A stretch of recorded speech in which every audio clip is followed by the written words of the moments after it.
This year has definitely been a journey, and I managed to make it through my second year of teaching.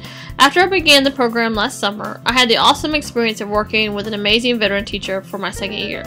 But due to budget cuts, I ended up losing my job at the end of this year, and the Miss Stewart stepped up for me and chose to retire again, so I was hired back.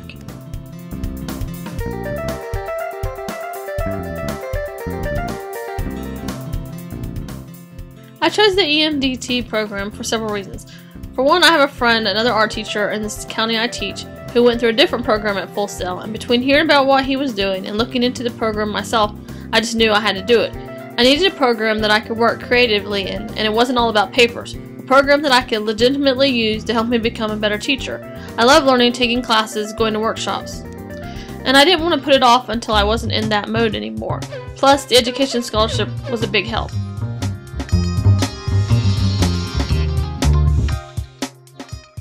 The most enlightening thing was I just didn't realize that there was so much out there that I could bring into my classroom. There's so much that you can get crammed into your head as you're finishing up your education degree, and then when you get into your class, it feels like those people teaching you haven't been where you are because what they told you doesn't really seem to apply.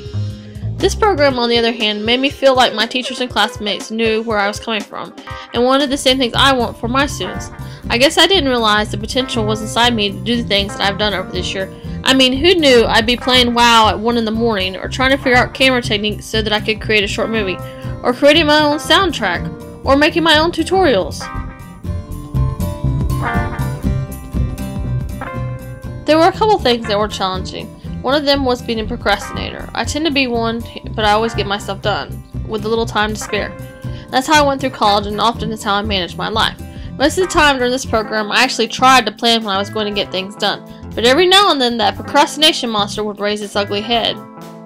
And I would say, oh, I can do that later, I've got plenty of time, and then I would be left scrambling. But getting my students to understand why I was trying to get them to blog for my action research may have been the most challenging part of all.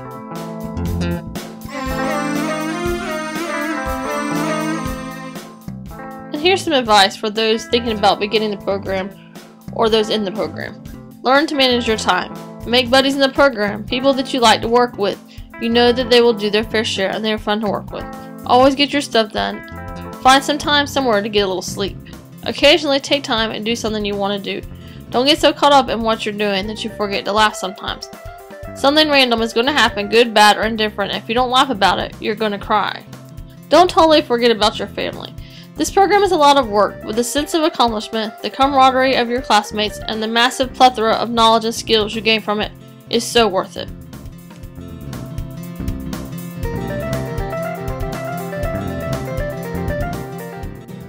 Well, where do I go from here? Immediately this summer, I plan to create a lot of art, textiles, drawing, and painting. I have to move since my apartment complex is being torn down and create more parking for my undergrad alma mater. I plan to catch up on my giant stack of comic books, read a few books, study Rosetta Stone for school, maybe take a pottery class, help out with the kids at church, and work on some lesson ideas. And then after this summer, I will begin my 3rd year of teaching high school art. My first year was a nightmare, and I was so blessed to have Miss Stewart to be like my art mama to mentor me this 2nd year. You know, we collaborated on lessons, we bounced ideas off each other, and she told me about materials like glass that I've never used before. She was also an unofficial critical friend, and I bounced a lot of my ideas about my action research off of her. But this year I'll be flying solo again because the budget won't allow 2 art teachers at my school.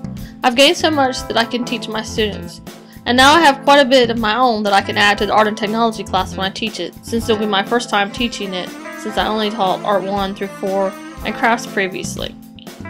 I think my cat will be relieved to have less drama around the apartment. I want to see more of the world, and beyond that, I guess the sky's the limit, as they say.